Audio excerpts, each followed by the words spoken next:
And actually, it's a really, so the Humber River was a major, what's called a carrying place, a major trail that people used to get, as a shortcut, right, to go all the way up to what's now the Bradford Marsh. It used to be an actual marsh, and now it's farmland.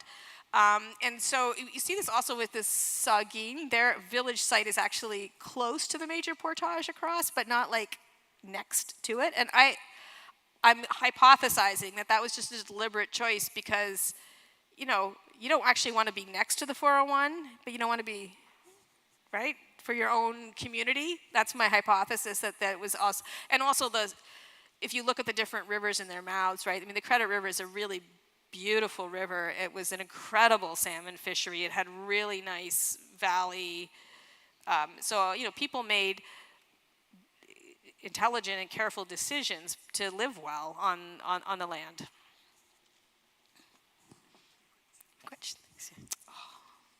Oh, thank you so much. I'm looking forward to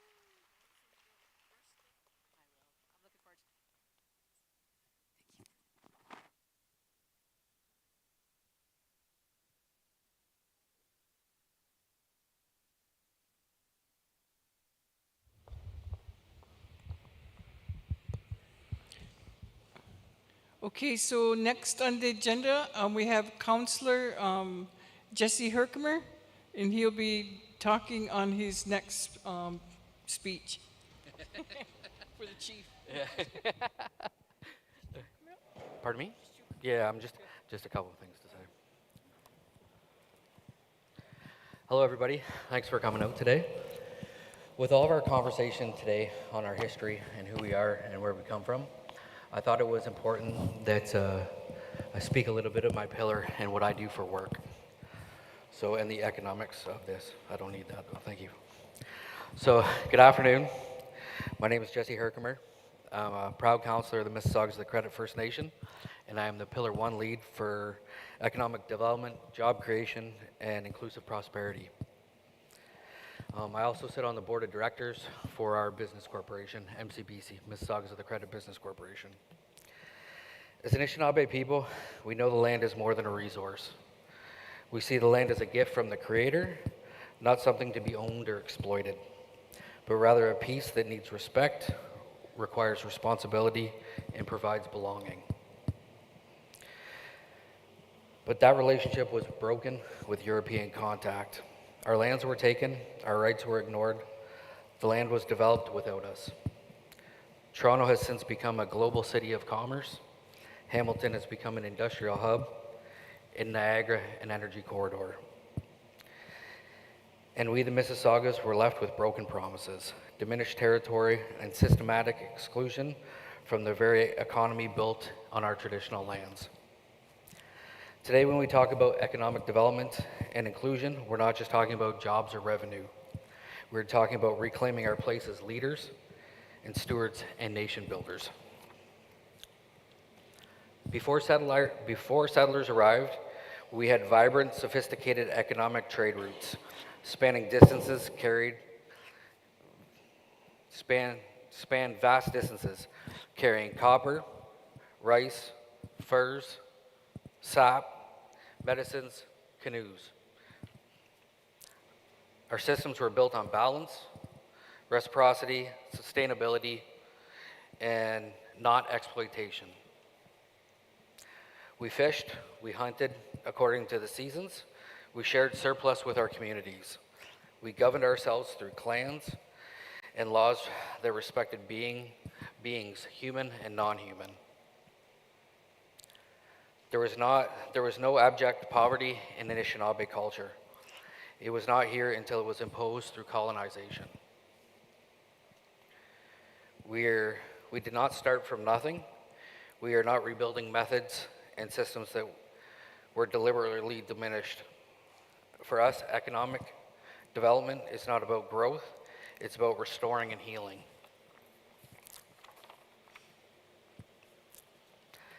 MCBC and MCFN, economic resurge. For far too long, others have dictated to us how development will occur on our lands. They've built their cities, their industries, and their economics while shutting us out. But today, the Mississaugas of the Credit are changing that narrative. Through the Mississaugas of the Credit Business Corporation, MCBC, we will restore our own economic future. Not waiting, not asking, we're leading. MCBC was created to drive growth through active participation. Investments in strategic sectors, creating partnerships where we are owners and not participants. Developing lands and capitalizing on opportunities in ways that reflect our nation's vision, not someone else's blueprint. We are reclaiming and restoring our rights to lead and direct what is built on our lands for our people. This isn't about one-off projects. This is about realizing the long-term vision of self-determination built on sustainability of revenue streams, accessibility to careers and job training, equity and partnership, and asset ownership. We are now doing what colonial systems tried to stop us from doing for centuries: owning, investing, growing, and leading.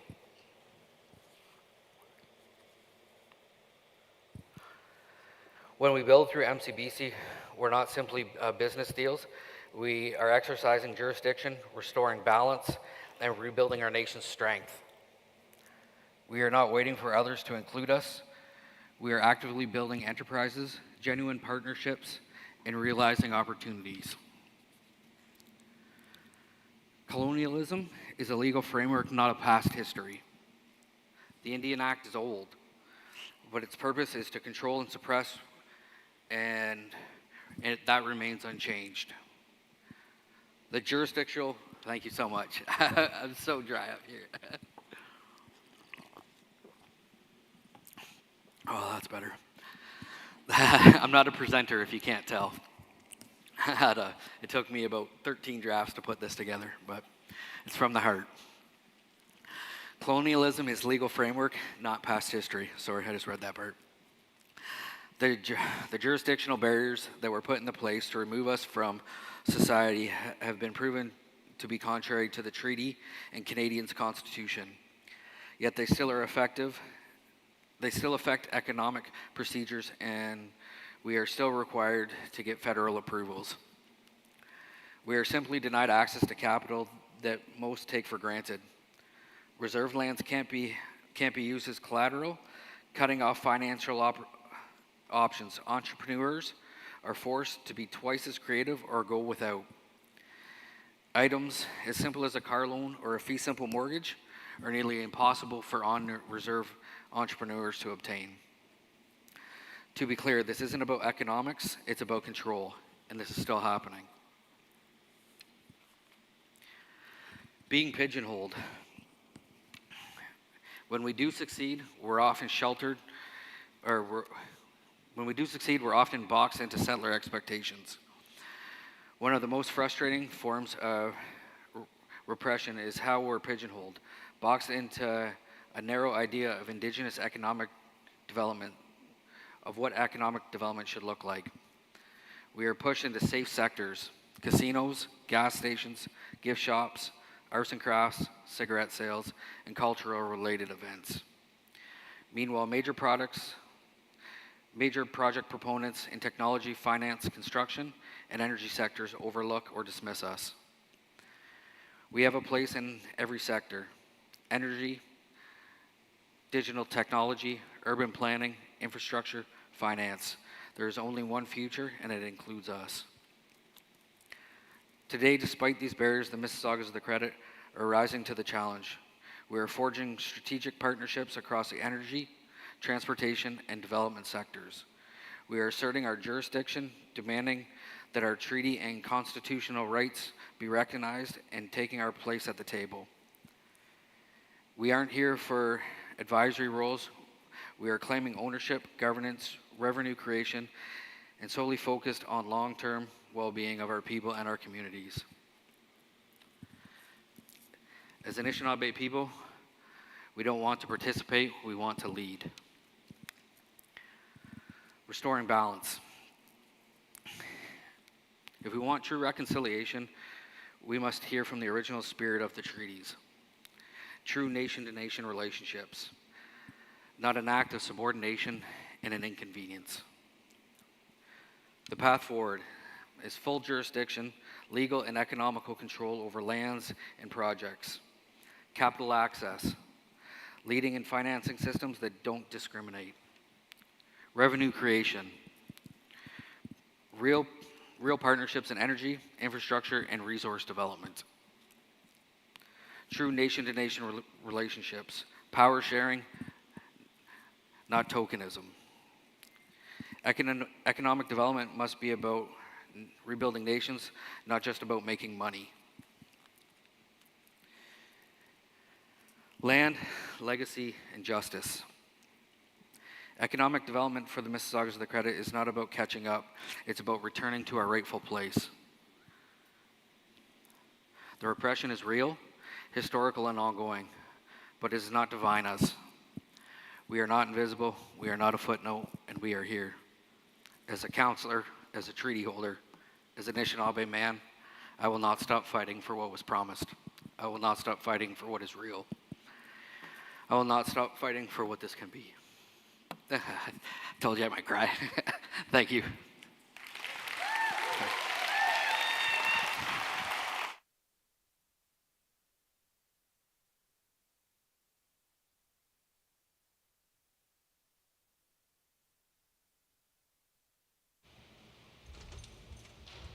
Easton.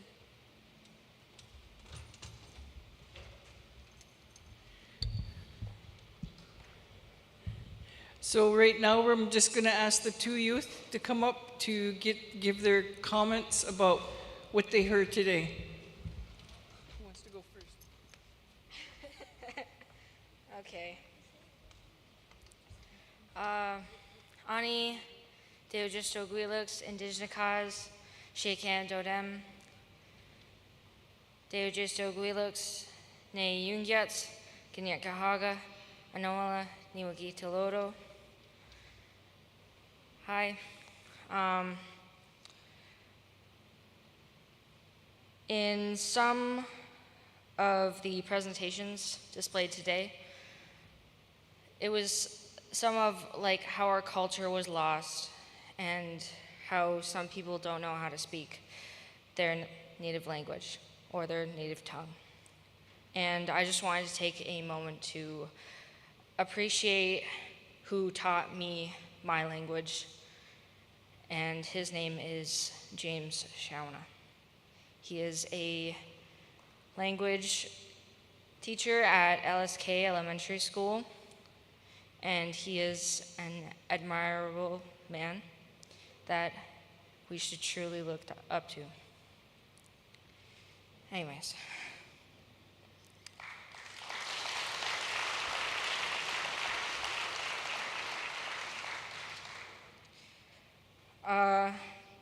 We were told to take notes, so bear with me. This might be a little messy. Okay, so I wanted to talk about when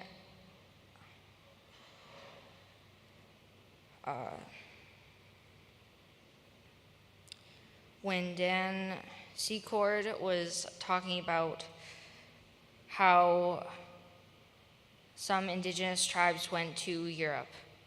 I had no idea. And while he was talking, I realized that there's a lot of things that I still do not know.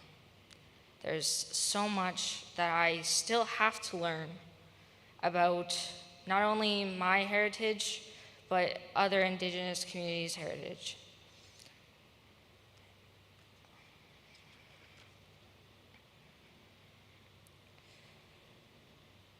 And for Mark LaForme, I just wanted to say it's amazing that your brother is your hero, because if I know anything about siblings and sibling relationships, sometimes you don't like your sibling at all. Usually, you will never openly admit that you like your sibling, especially in front of them.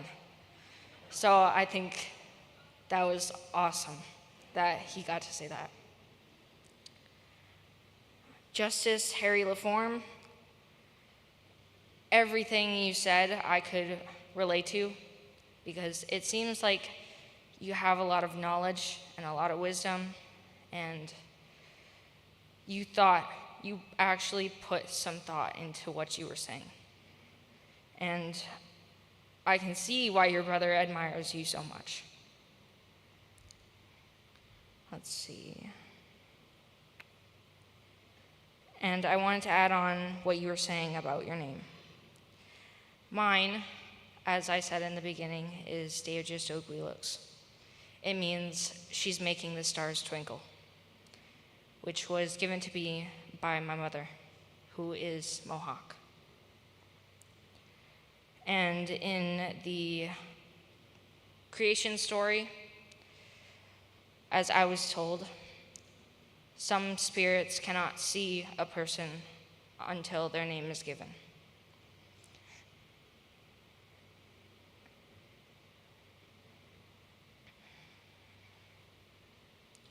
Let me just see for a second. I also wanted to add on to what you were saying about how some non-native people think that they're better than us.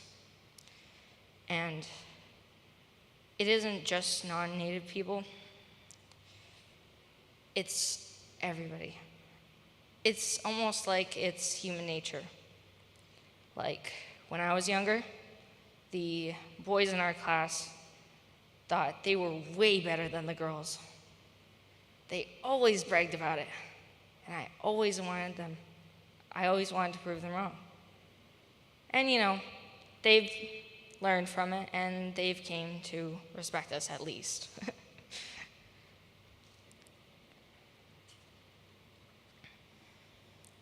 For Bran Charles, I don't know if I said that right. I'm sorry if I didn't.